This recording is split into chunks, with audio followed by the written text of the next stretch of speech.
BNP আইছে, এখন আমরা ভালো থাকবো, এখনো আমাদের নামে মামলা।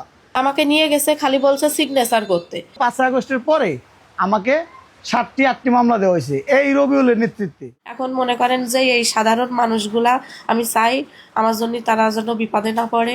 এই নাম কাটার জন্য যে ও কয় টাকা করে দিতেছে এটা শিওর আমার জানা নেই, তবে পরবর্তীতে শুনি উনি নাকি 1 লাখ নেয়, 50,000 নেয়, এরকম করে এক একজনের কাছ থেকে বাজেট বাইন্দে নেয়। ওই যে রবিউল ইসলাম রবি, এখন উনি ওই যে বললাম সাংবাদিক, এখন আমাকে দেয় 5,000 6,000 এরকম করে দেয়, বলে এই দিয়ে নাও বাজারঘাট করি না, তোমার স্বামী অসুস্থ, চলতে অসুবিধা হয়, এটা নিয়ে ইয়ে করো। এ পর্যন্ত কয়জনের নাম কাটানো হয়েছে? অনেক জনের নাম কাটা হয়েছে, প্রায় 22-25 জনের নাম। এনা মেডিকেলে ছিলাম 1 মাস 18 দিন। ওইনতে আইসি, পরে বাসায় আইসি, বাসায় আসার পরে রবুল আইসি। কিরা কিটা এনেছি কি না এনেছি সেটা জানি না, রবুলটা এনেছি। আমার এই কেসটা বাধা দিল। এটা আমার বিরুদ্ধে ষড়যন্ত্রমূলক মামলা দিয়েছে। এই মামলাটা যেসব হয়, সে সময় আমি আমার ব্যক্তিগত কাজে আমার বাড়িতে ছিলাম বরিশাল, আইসা শুনি আমার নামে এই মিথ্যা মামলা দিচ্ছে।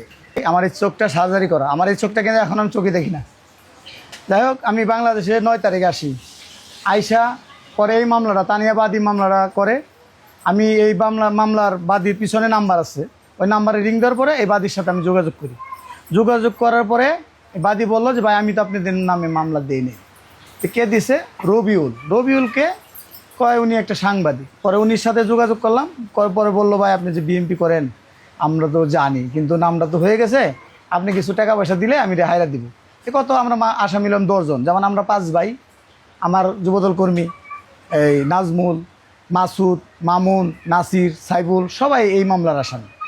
তো আমি কত টাকা দিতে হবে? আমাদের বিএনপির 2 নেতার লোক যোগাযোগ করলাম, কয়েক যা হয়েছে কিছু টাকা খরচ দিয়ে দাও। পরে আমি এই রবিউলকে প্রথমে 60,000 টাকা দিই। 60,000 দেওয়ার পরে উনি আমাকে এই মামলাটা দিতে বাদ দিয়ে সাইরে দিব।